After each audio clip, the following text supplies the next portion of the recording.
Ici Fatem Zahra Leiboud, bienvenue dans les Vendredis Carbone et Agro-Industrie, un podcast de l'Agritech Center of Excellence de l'UM6P et ProAgro de l'Organisation internationale du travail. Au Vendredi Carbone et Agro-Industrie, on parle décarbonation de l'agro-industrie et séquestration de carbone par l'agriculture. Avec nos remarquables invités, nous discutons les opportunités et enjeux que la décarbonation représente pour l'agro-industrie marocaine. Bienvenue parmi nous dans ce nouvel épisode et n'hésitez surtout pas de nous laisser vos commentaires et suggestions sur agricarbone.ma. Mesdames et messieurs, bonjour et bienvenue dans ce nouvel épisode de Les Vendredis Carbone et Agro-Industrie. L'épisode de ce vendredi est spécial parce que nos invités nous viennent de l'Organisation internationale du travail, qui sont nos partenaires pour le programme sur la décarbonation de l'agro-industrie et la séquestration du carbone par l'agriculture. Bonjour Monsieur Coles, bonjour Madame Heykyun. Merci de vous être joints à nous aujourd'hui pour partager la vision de l'OIT, plus particulièrement de ProAgro, sur la décarbonation de l'agro-industrie. Bonjour à vous, Madame Alaïboud, et merci de nous avoir invités. Nous sommes vraiment ravis de pouvoir échanger avec vous aujourd'hui sur le sujet de la décarbonation. On va commencer avec vous, Madame Heykyun. L'Organisation internationale du travail s'intéresse entre autres aux transformations des secteurs industriels. Pouvez-vous nous expliquer pourquoi l'OIT s'intéresse à cela? Et est-ce que la décarbonation de l'agro-industrie est l'une des transformations que vous anticipez et suivez et pourquoi? There's a great potential that the transformations of industrial sectors will create Il employment existe un fort opportunities. potentiel pour que les transformations des secteurs industriels créent des opportunités d'emploi et soient de puissants moteurs de l'amélioration des compétences, de la création d'entreprises durables, d'une croissance économique plus résiliente et inclusive et du développement durable, les domaines dans lesquels l'OIT est activement engagée. La décarbonisation de l'agro-industrie est en effet l'une des transformations que nous pouvons anticiper. La lutte contre le changement climatique est l'un des plus grands défis auxquels l'humanité est confrontée et le secteur agro-industriel est l'un des secteurs les plus touchés par le changement climatique. Impacted by climate change. For instance, extreme weather events. Par exemple, les phénomènes météorologiques extrêmes, les sécheresses et les inondations peuvent entraîner d'importantes pertes de rendement des cultures. Par ailleurs, bien qu'il ne s'agisse pas du secteur le plus polluant, il est responsable des émissions mondiales de gaz à effet de serre. La décarbonisation de l'agro-industrie peut contribuer à atténuer le changement climatique et à promouvoir une production alimentaire durable en réduisant l'impact environnemental du secteur, tel que la dégradation des sols, la pollution de l'eau et la perte de biodiversité. A shift towards decarbonization of the agribusiness. Une évolution vers la décarbonisation de l'agro-industrie peut également accroître l'efficacité des ressources en encourageant l'utilisation des sources d'énergie renouvelables et en réduisant les déchets dans la chaîne d'approvisionnement alimentaire. En adoptant des pratiques de décarbonisation, les entreprises agroalimentaires peuvent devenir plus résistantes aux impacts de changements climatiques tels que les événements météorologiques extrêmes et garder l'activité des entreprises. En résumé, l'adoption de pratiques moins polluantes pour la production, le traitement, l'emballage et la distribution des produits agricoles est essentielle pour atténuer le changement climatique et pour assurer la survie et la compétitivité du The secteur. survival and competitiveness of the industry. Avant de diriger la conversation vers l'opportunité qu'offre la décarbonation au secteur agricole et agro-industriel marocain, Monsieur Coles, j'aimerais d'abord que vous nous parliez du projet ProAgro de l'Organisation internationale du travail au Maroc. Le projet ProAgro, c'est un projet mis en œuvre par l'Organisation internationale du travail et financé par le ministère fédéral allemand de la coopération économique et du développement. Alors l'objectif général du projet, qui s'étale sur 4 ans, c'est de promouvoir la création d'emplois décents dans le secteur agro-industriel au Maroc. Et nous poursuivons cet objectif à travers plusieurs axes, notamment l'entrepreneuriat et la compétitivité du secteur privé, le dialogue social et la négociation collective, et l'anticipation des besoins en compétences. À terme, nous visons entre autres la création de 1000 emplois décents et l'amélioration des conditions de travail pour 2000 personnes. Vous avez mentionné le renforcement de la compétitivité des acteurs économiques. La décarbonation est maintenant un enjeu stratégique de préservation de la compétitivité pour plusieurs industries. Est-ce également le cas pour les secteurs agricoles et agro-industriels marocains? Oui, tout à fait. La décarbonation est très importante pour la compétitivité de l'agriculture et de l'agro-industrie marocaine. Tout d'abord, il faut rappeler que l'agriculture et l'agro-industrie sont des secteurs qui pèsent relativement lourd dans les émissions de gaz à effet de serre, et ceci contribue grandement au changement climatique. L'agriculture à elle seule compte pour approximativement un quart des émissions de gaz à effet de serre du Maroc. Or, on le sait, le Maroc est particulièrement vulnérable aux impacts du changement climatique, tels que la sécheresse, la désertification, l'érosion des sols. Alors, je citerai 3 principaux axes à travers lesquels la décarbonation des secteurs agricoles et agro-industriels peut renforcer leur compétitivité. Premièrement, on peut parler de la réduction des coûts, puisque à travers les efforts de décarbonation, on va renforcer la résilience de l'agriculture et de l'agro-industrie en améliorant la qualité des sols, en augmentant la biodiversité et en réduisant la dépendance aux intrants fossiles. Donc au-delà de la contribution à la lutte contre le changement climatique, on va améliorer l'efficacité énergétique et réduire les coûts de production. Et donc cela contribue à renforcer la compétitivité des secteurs.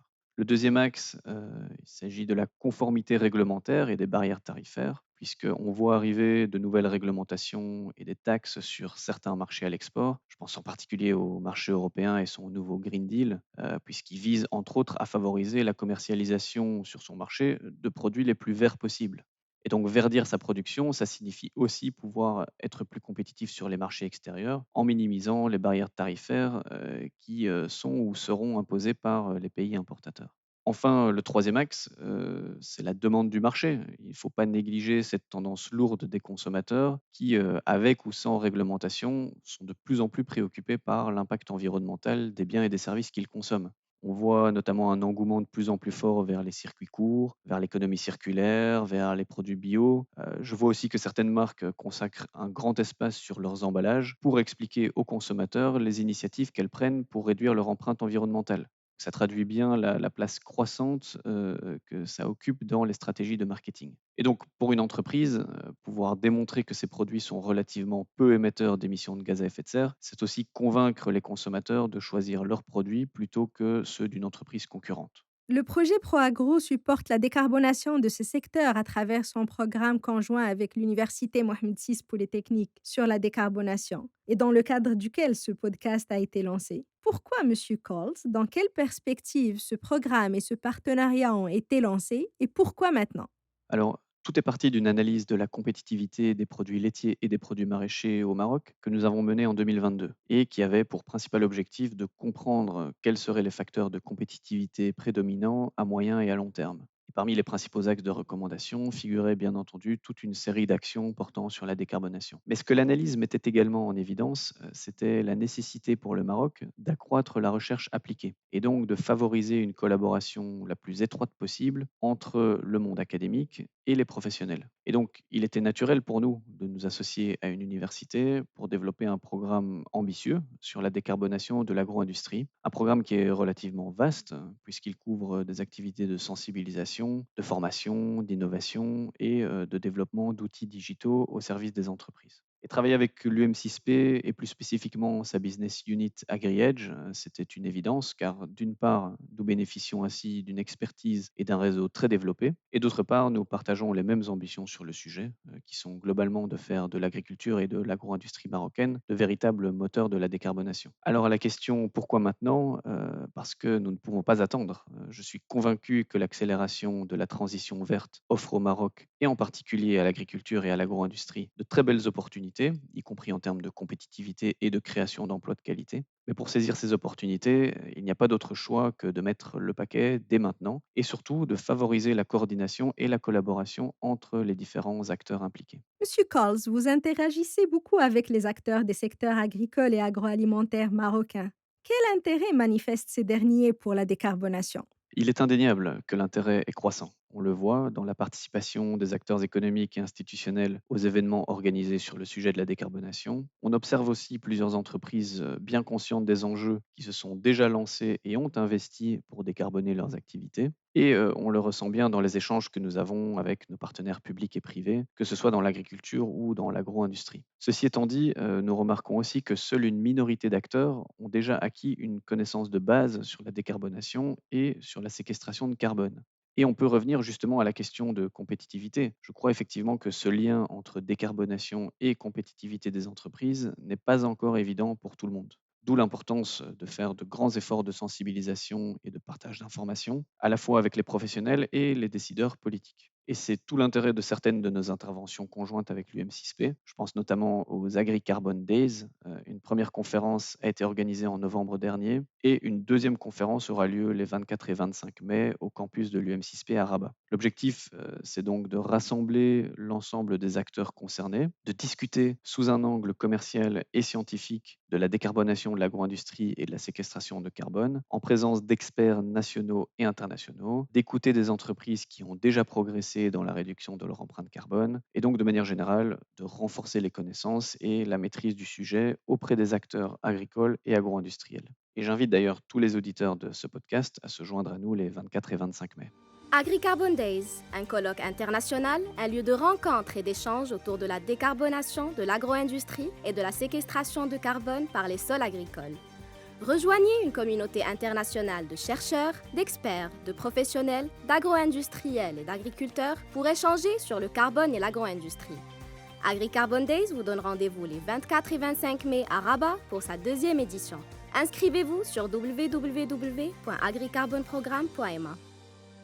En parlant décarbonation, on entend souvent parler d'emplois verts. Madame Heykyun, qu'est-ce qu'un emploi vert? Est-ce que les emplois tels qu'on les connaît aujourd'hui vont disparaître et laisser place aux emplois verts? The ILO defines green jobs as decent jobs.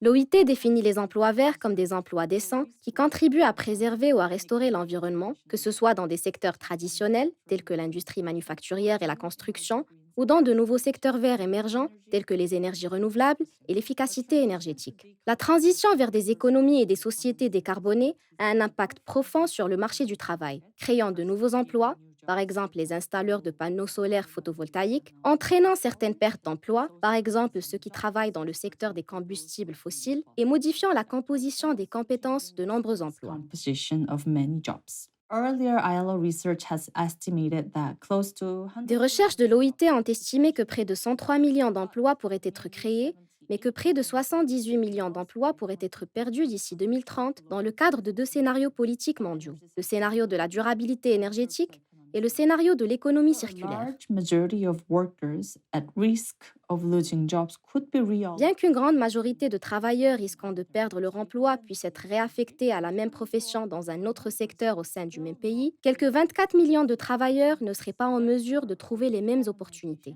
Pour la décarbonisation, nous aurons besoin d'investissements massifs dans l'éducation et la formation afin d'exploiter les nouveaux emplois verts et d'investissements dans la reconversion et le perfectionnement des compétences afin d'équiper les travailleurs pour gérer les transitions. By negative social consequences. Et quelles compétences et connaissances sont promues et requises par les emplois verts, surtout dans les secteurs agricoles et agro-industriels?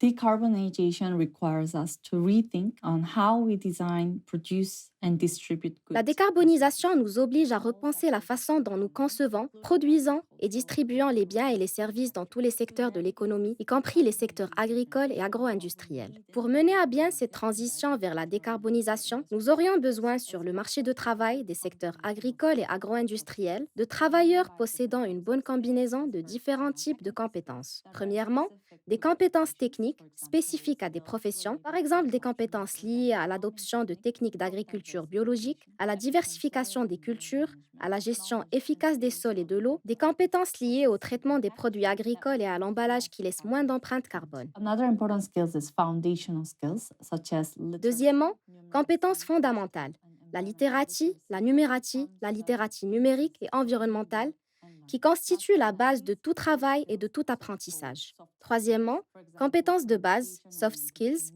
par exemple la communication et l'esprit d'entreprise, la coordination, l'adaptabilité, la pensée innovante qui ne sont pas spécifiques aux professions et sont transférables d'une profession à l'autre.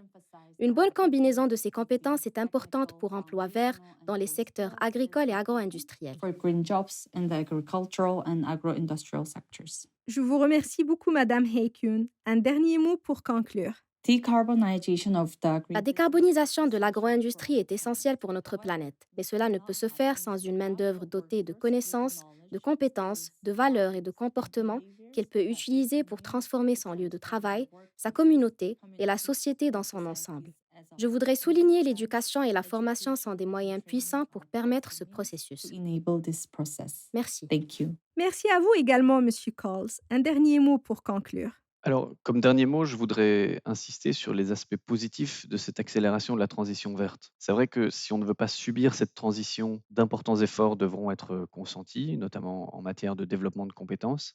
Mais cette transition verte, qui passe par la décarbonation de nos activités économiques, doit nous amener vers un monde plus sain, plus respirable et plus agréable à vivre, avec des emplois de meilleure qualité. Et l'agriculture et l'agro-industrie sont des secteurs clés pour que le Maroc atteigne ses objectifs en matière de décarbonation. Mais c'est un chantier tellement vaste et complexe que personne n'y arrivera seul. Aucun ministère, aucune fédération de professionnels, aucun institut de formation ne peut y arriver sans travailler main dans la main avec l'ensemble des parties prenantes. Si les acteurs publics, privés et académiques travaillent en vase clos, nous n'y arriverons pas. Et j'ajoute, si le Maroc travaille seul, sans échanger avec d'autres pays, sans collaborer avec des centres de recherche à l'étranger, sans suivre de près les évolutions technologiques au niveau global, nous n'y arriverons pas non plus.